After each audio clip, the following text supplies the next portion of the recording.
guys, it's me again, Irish, and welcome back to my channel. This is the third part of our VA series. At pag-uusapan natin today kung saan nga ba tayo pwede mag-apply as a virtual assistant.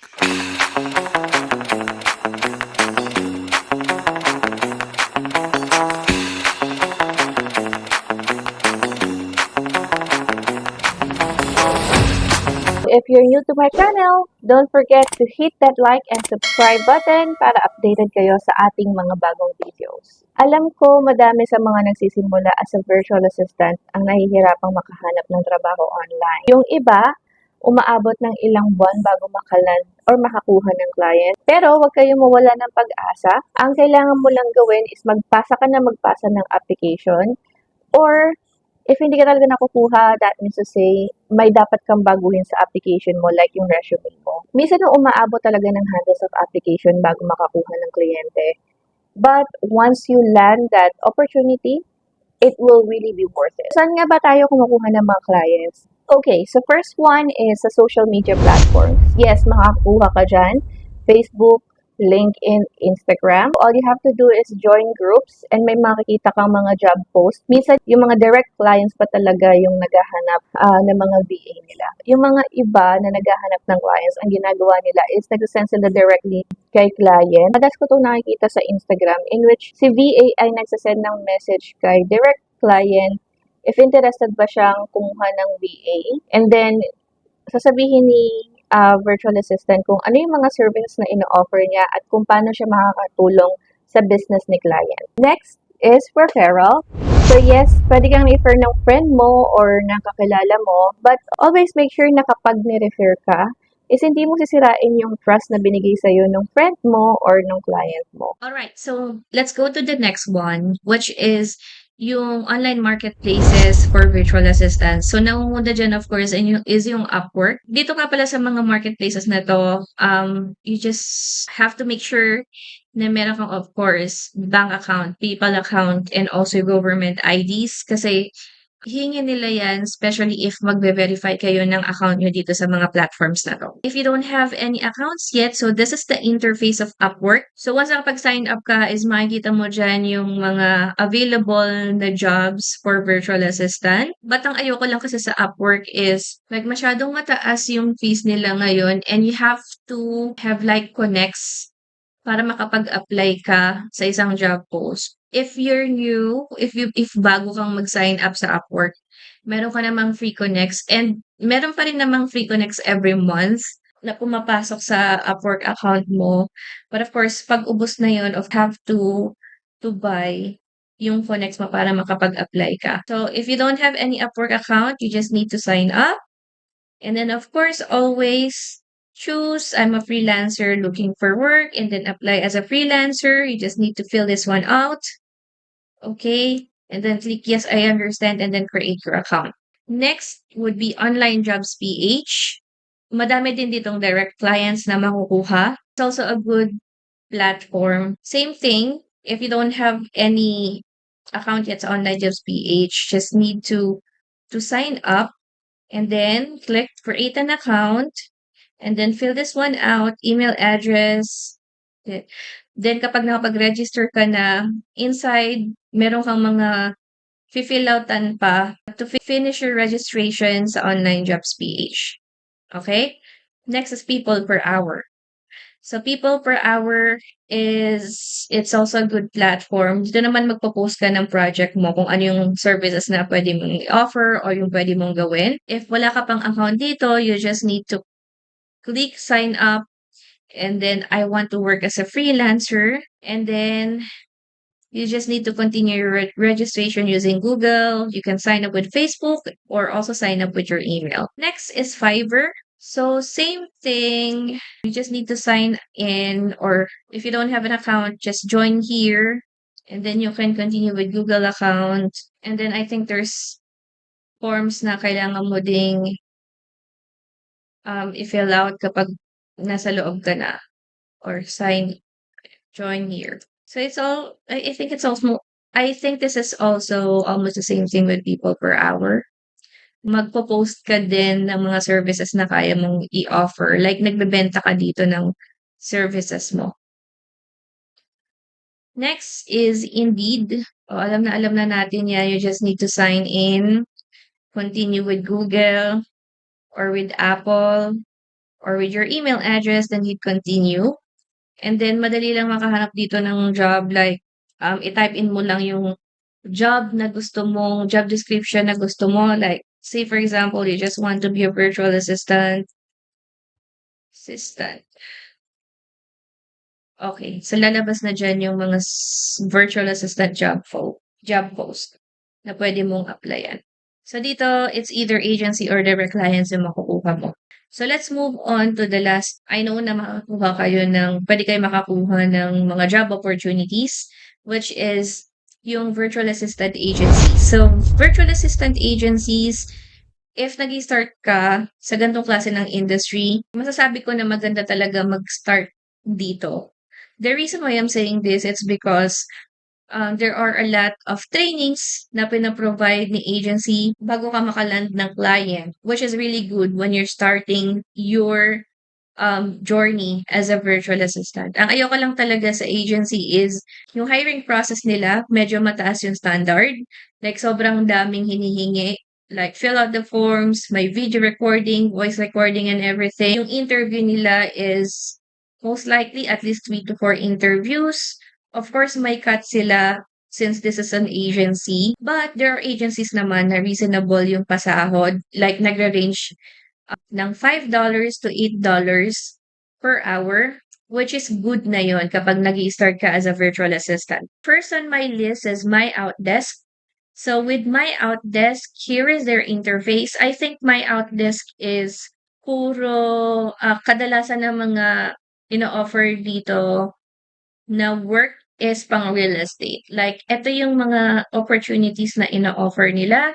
Pwede ka inside sales VA, general administrative VA, real estate VA, real estate ISA, so marketing VA, pwede ka customer service, support and customer service VA, and then accounting and bookkeeping VA. So, if you wanted to apply, just hit apply now, and then you just need to fill this one out.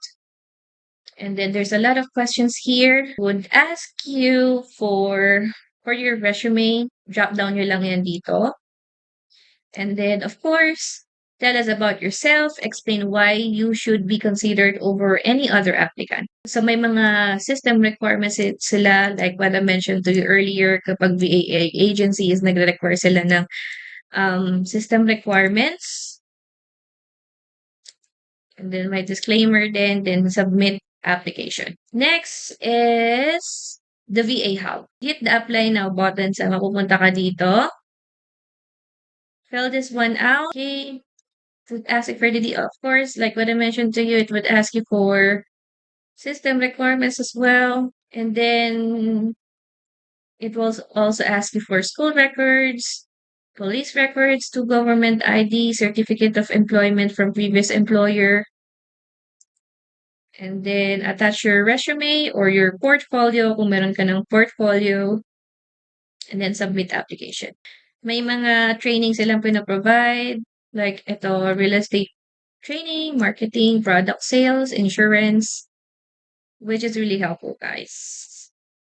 So meron din itong frequently asked questions if may questions ka about magiging virtual assistant sa VA Hub. Next is HelloRage.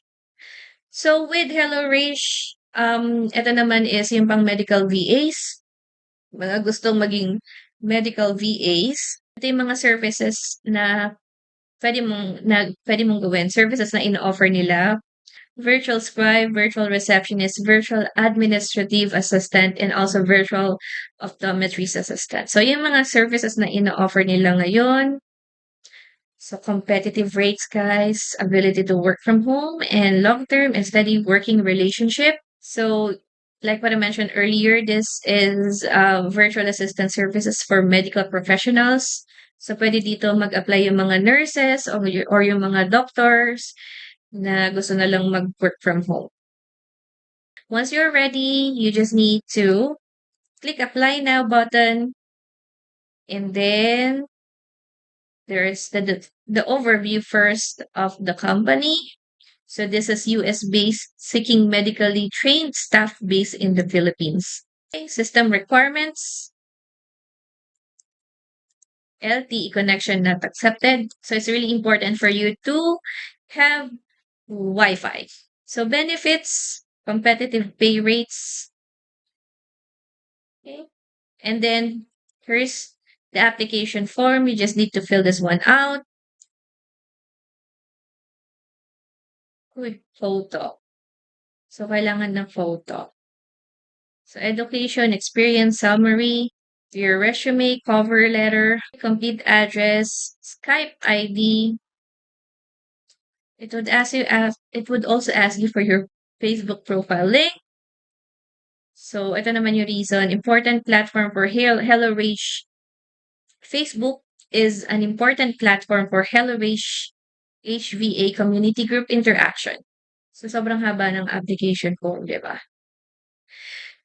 All right. So once you're done completing everything on this application form, just need to submit application. Next would be virtual desk. So dito sa virtual desk, may mga kilala din ako nagtatrabaho dito. Okay. So as you can see, may performance-based bonus sila, trainees, work-life balance, annual increase, full-time jobs, and also certifications. So system requirements, of course. And then once you are ready, you can proceed with your application. Okay. You just need to fill this one out and then hit next, next, next, next, next. Okay.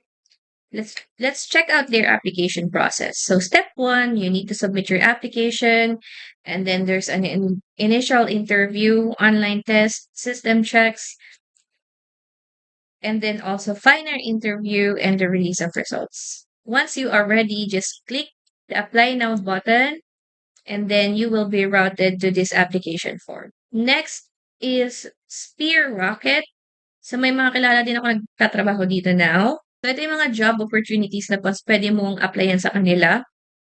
So Chief Marketing Officer, Lead Inside Sales Agent, Content Creator, Video Editor, Marketing Specialist, Operations Manager, Real Estate, or also Executive Assistant. Okay.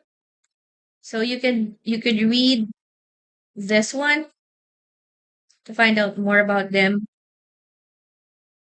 And then watch this video. Once you watch this video and you're ready for the application process, just hit the apply now button. And then this one will show this form is for candidates in the Philippines. Hit start, hit next. Okay. Application process. Okay, ito siya. Ang dami niyan. So next nyo na lang. The last one on my list is Wing Assistant. Ito yung interface nila when you're applying for a job with them. So ano-ano nga ba yung pwede nating applyan dito? So pwede tayong maging sales caller, executive assistant, medical scribe, sales development representative, healthcare virtual assistant, real estate caller. So madami din silang services na ina-offer. So this is a 100% remote job.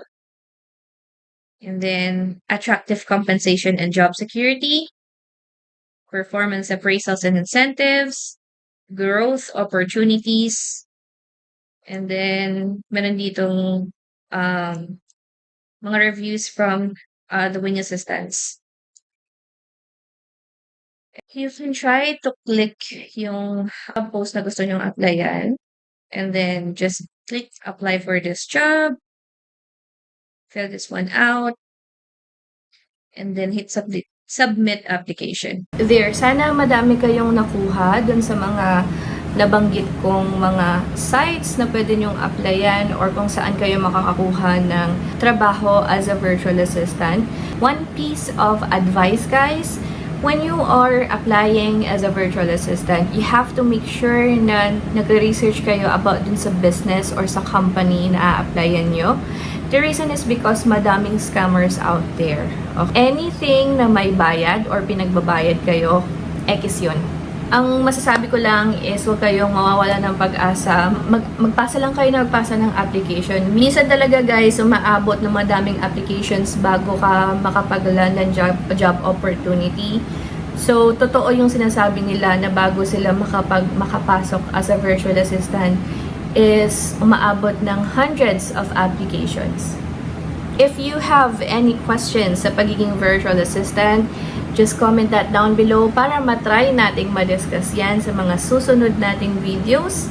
And also, if you are new to my channel, again, don't forget to hit the subscribe button para updated kayo sa ating mga bagong videos. So, see you on our next vlog. Bye!